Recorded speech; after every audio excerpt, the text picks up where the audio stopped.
បងគិតថាពេលវេលាដែលពួកយើងនៅក្បែរគ្នាគឺថាវាតិចមែនតែនប៉ុន្តែសម្រាប់បងគឺវាច្រើនពួកយើងបានបង្កើត memory ជាមួយគ្នាពួកយើងបានសើចសប្បាយជាមួយគ្នា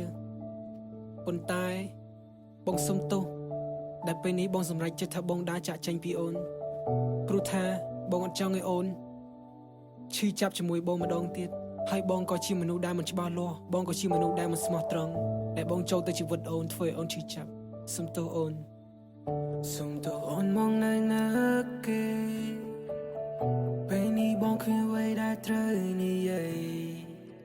សុំទោសដែលធ្វើឲ្យអូនយំមេ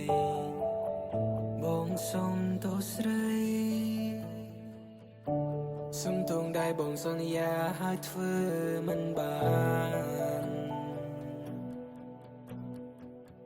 សុំទោសដែលបងធ្វើឲ្យអូនយំដងទៀតក៏យ៉ាងបងសុំទោសណាអូនបងសុំទោសណាអូនបងសង្ឃឹមថាអូននឹងជួបមនុស្សល្អជាងបងណាអូនពេលនេះពួកយើងត្រូវរស់នៅបែកខ្នងបងសុំតបងងារបងដឹងថាពេលឆ្ងាយគ្នា